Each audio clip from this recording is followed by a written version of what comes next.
that, and just wondered how on earth am I gonna play through and practice all of this? Then you probably experience the overwhelming practice that you get with large, big challenges. And I want to teach you a little bit of today about some things that you can do to help when you're working on a piece. So this is the viola transcription of the first sonata by Bach. You get this beautiful, lovely open chord.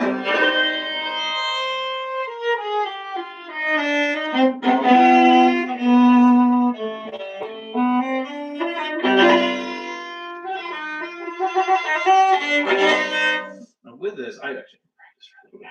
I kind of wanted to do this live demo because, especially where I haven't worked this is one that's a big goal of mine for later, to really work all this up. And if you saw from my page, I've already done a little bit, planning out some things, figuring out some rhythms, some different things with this. But when I take a piece from start to finish, I have kind of a process that I come up with. And for me, creating my own process for this has been really valuable. That I've actually found that having a process helps kind of reduce some of the anxiety that you get from having a big, thing. Music's like, there's 32nd notes, 64th notes in this, and actually in this one there's also 128th notes in this, and that you see that and you're like, this is really intimidating, but that you can break it down into smaller and smaller steps, and that's really valuable. One of my professors, Dr. Kevin Call, he always used to use the joke, how do you eat an elephant? That's one bite at a time. So when I'm looking at this, there's that opening section, which on live I don't know how to do this, have it side by side. But the opening, you've got that opening chord, which isn't too bad, right? So I'm thinking, okay, how to make sure. And immediately when I'm playing through this, there's enough on this one that I know I'm probably not going to do start to finish on a regular basis for this. Some pieces I can do start to finish, first run through, but this one's just complex enough reading, and different enough from what I'm used to reading that I'm probably going to break it down a little bit at a time, like little parts. So the opening, I'm thinking maybe a measure at a time. In fact, I'm thinking right now, looking at this again, I probably maybe half a measure at a time because how many notes there are in there. And then I look at the next bit. We've got, and it ties over to the next beat. Now, when I first did this, I just made sure that I could play one note after another. And it's a key I'm familiar enough with, not necessarily the friendliest key for stretches, but C minor on viola. It's reasonable, it's doable. And as I'm playing it, felt comfortable. Okay, I know the scale. And then how do I do those little things at the end? And as I'm practicing along, I'm starting to tick off these things and think, what are the ways that I'm going to practice this? So I'm starting to make the priority. Okay, there's that little scale there. I need to be able to put that in a slur. So I need to speed it up a little bit to make sure I can get those all in one bow. I need to balance how much I'm using my bow. I also need, because of the complexity of the rhythms, at least how it looks on here, I just need to know what the timing is and the tempo is. And so one of the things then I might say, okay, need notes. For personal practice, I usually say notes first and then for notes first and then rhythm. And then after that, when I'm doing ensemble work, I say rhythm first and then notes. So in this case, I'm going to say, can I physically get those notes? Most of those notes, I'm looking through even just the first measure of this. Yeah, I can get those notes fine. Those notes are okay. They're very reasonable to get. Except for you've got some of this.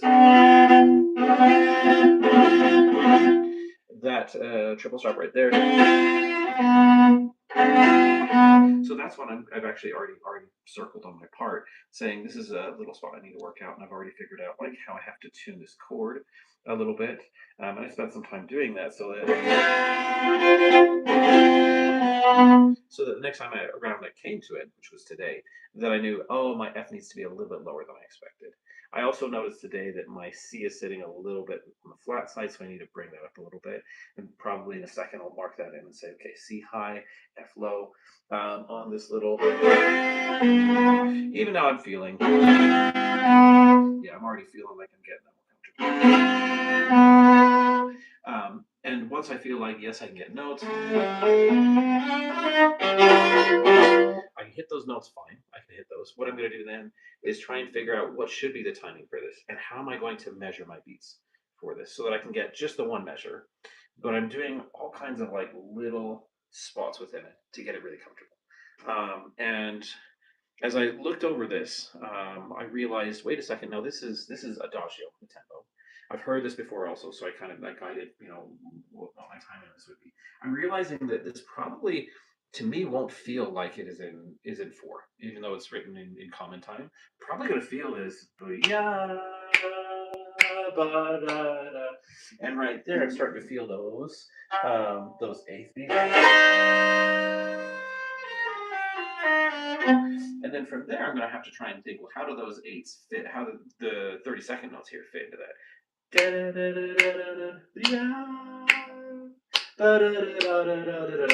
Now, when I do that, that makes sense that they all fit in there correctly, but it's a little too fast. So I'm actually thinking, okay, we probably need to pull this back.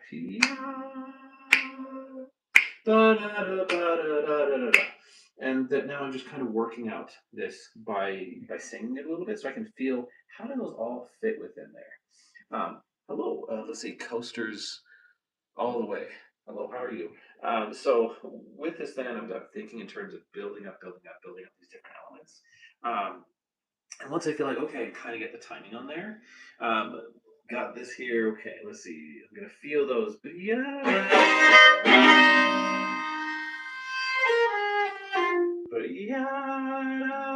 da, da, da, da,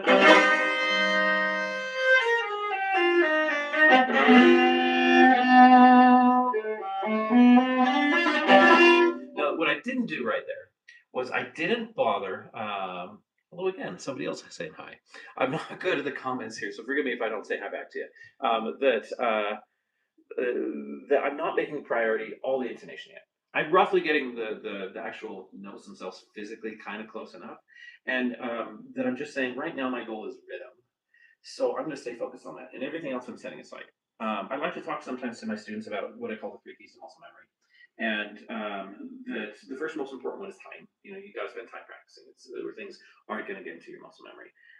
And really, I should clarify that the principle behind muscle memory is mental energy.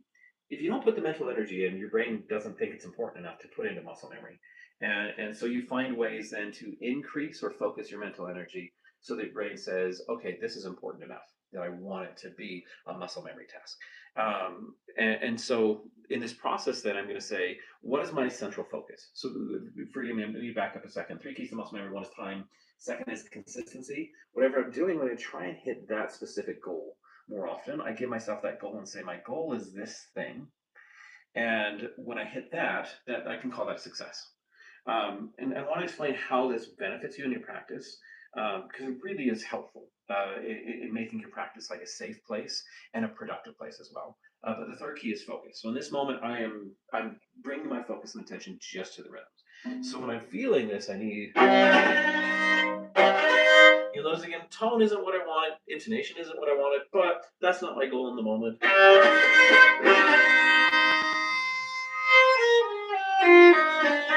Now I noticed there that the tempo I wanted, that my tempo when I did those, what felt right for those, wasn't the tempo I started with. So I'm going to mentally go back and check that again.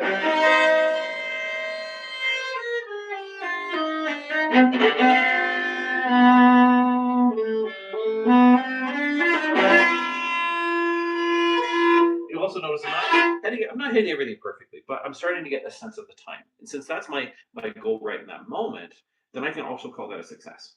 And once I feel like, yes, I'm getting the time, I'm getting the time more comfortably, I'm hitting it consistently, that second key to muscle memory, and I'm feeling really good about it, then I can say, I'm going to set that goal aside and I'm going to pick up another goal. And this goal in the moment might be the intonation, it might be the tone quality, it might be hitting the string, the correct string, something like that. The reason this is so useful is a piece can have so many aspects to it, especially when you get past the very beginning stuff, the really easy stuff. When you want to work on really hard stuff, there's so many goals, so many challenges that you have to hit within the whole piece that it can feel like overwhelm.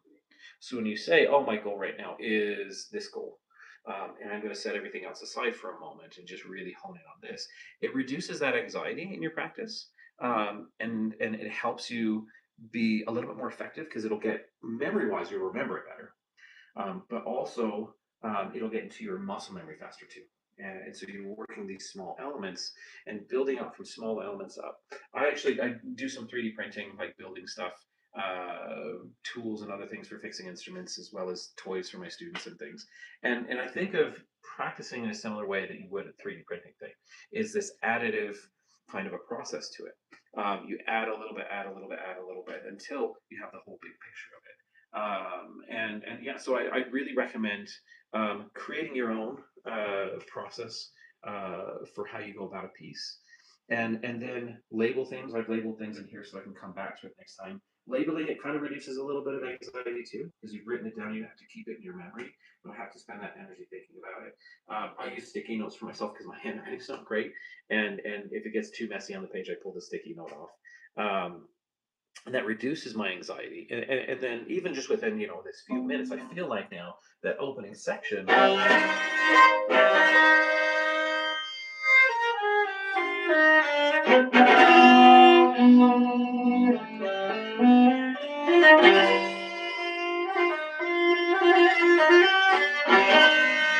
already playing it better. I'm already feeling more comfortable with it. And yeah, I can see things that say, oh, I want to tick this, I want to tick that. And the nice thing about this way of practicing is you can say, I'm noticing those things.